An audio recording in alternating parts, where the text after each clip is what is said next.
So this was the start of the race, and it was Yamaha in pole position. Brilliant for them, but not brilliant weather. And of course, Greg Black, the honorary Frenchman, out in front before anybody else, chased by everybody. But Gino Rea, it shouldn't be a surprise anymore. In fact, it's no longer going to be a surprise in these conditions. He just blew the field away, but the conditions just steadily got worse and worse and worse. The rain just kept hammering down, heavier and heavier. Safety car out. That was the first time the safety car came out a second time, and the conditions were so bad.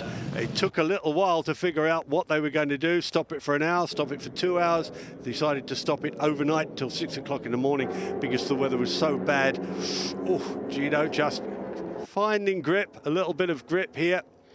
And Yamaha and FCC TSR Honda in a battle at the front. Just behind them, the #1 Kawasaki and Cert Suzuki, all the big names here. And then it was a little bit of a disaster, not disaster for this man though, round the outside, Gino Rea to take the lead on the #77.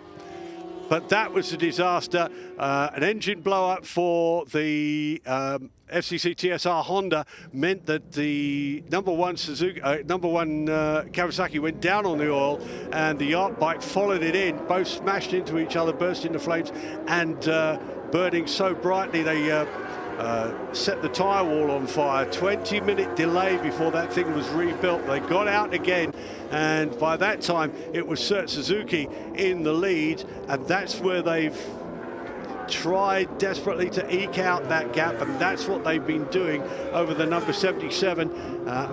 Other people coming into the mix: Carol Haneke on the #14 Mako Moto machine. Kenny Foray on the #37 BMW is currently in 4th place. Julian Da Costa on the #6 BMW, just in front of them in 3rd place. That's the way it stands at the moment. You're looking at the 333 Florian Alt, but they're down in 11th place.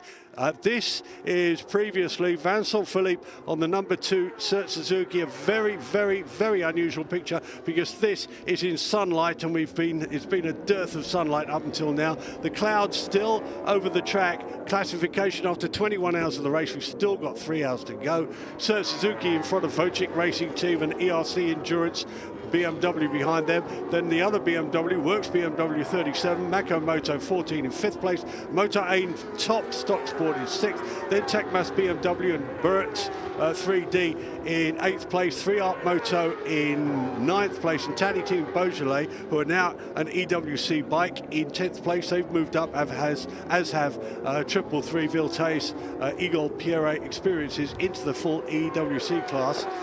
No Limits still staying in Superstock, and they're not doing too bad in Superstock because the No Limits #44, well, we'll get the list rundown of the top Superstockers after this. This is just a quick relay of where everybody else is. Girls Racing Team still out there with Melissa Paris, Cognan and Van Westeren in 28th place. They're in the Superstock. Dunlop Motors events with them as well. And we'll look for Burt, the British Endurance Racing Team, which are a little bit further down the order, not because of they're slow, but because of the fact they had to spend where they are. Where are they? Just off the screen at the moment. Spent an hour in the pits. Yes, though, Railton got torpedoed, and as you say, it took... There they are, 44th place. Still running, as you can see, well over an hour lost. But, you know, to finish, you've got to finish this race. I mean, it's a huge thing to finish. And it's their first time in this full World Championship.